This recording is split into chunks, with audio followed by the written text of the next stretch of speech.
I thank the chairwoman for yielding. Good morning, Mr. Sloan. Good morning. I want to start by expressing my continued anger and frustration that your company was taking advantage of your customers and our constituents for years. You had a responsibility to your customers, and placing one's money and wealth in the custody of an organization like Wells Fargo is one of the biggest displays of the public's trust. And your company betrayed that trust and took advantage of customers in order to meet sales performance goals and fraudulently improve earnings and share prices. While you have apologized, paid billions in fines, and after reviewing your recently released business standards report, made numerous changes to your corporate structure, I think we can agree there is still more to be done. Mr. Sloan, there were over 15,000 accounts in Missouri affected by misconduct and scandal since 2012. These include many of my constituents whom I represent. I care deeply about these customers. Have all of these customers been made whole, sir? And not just for any fees charged, but also for related effects such as impact on credit scores and such? The answer is yes, by us. And the way that we have done that is by the extensive outreach that I mentioned in my opening statement. Outreach meaning what? Meaning that we looked at 165 million accounts. We had a third. And they have been made whole, and their credit scores have not been impacted. You've made sure of that.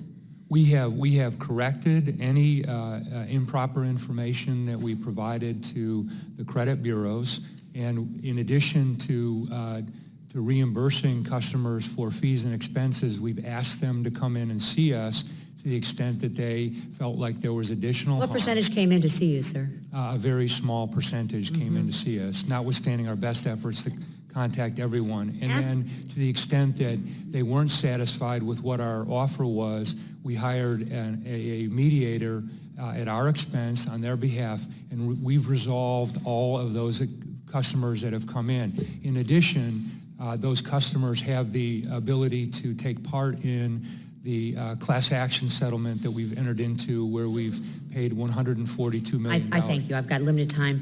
After the scandals that have been brought to light since 2016, Wells Fargo decided to hire a new chief compliance officer to ensure that the bank is mitigating risk.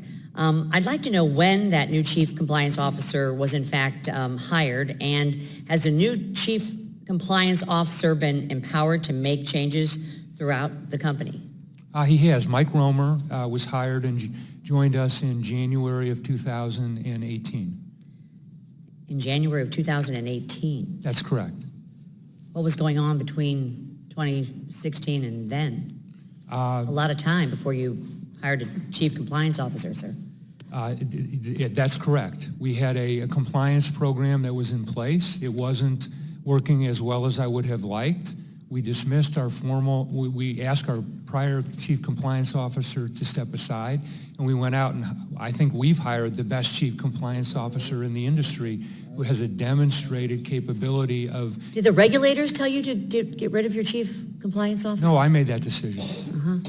In your testimony, you mentioned that Wells Fargo has worked to address the root causes that allowed these issues to occur in the first place.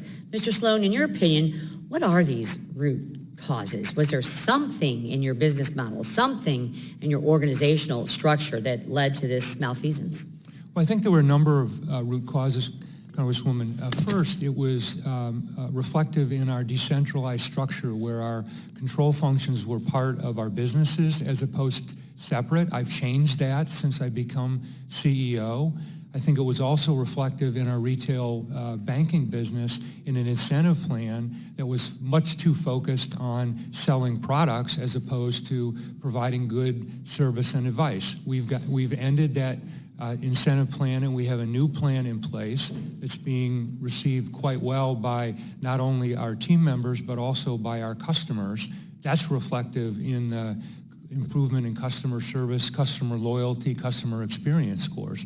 The feedback that we get from our team is that those fundamental changes like that are being very well received. My time is about to expire. I have more questions about risk management and the board. I hope that some of the other colleagues will get to that. I thank you for your testimony, and I yield back, Madam Chairwoman.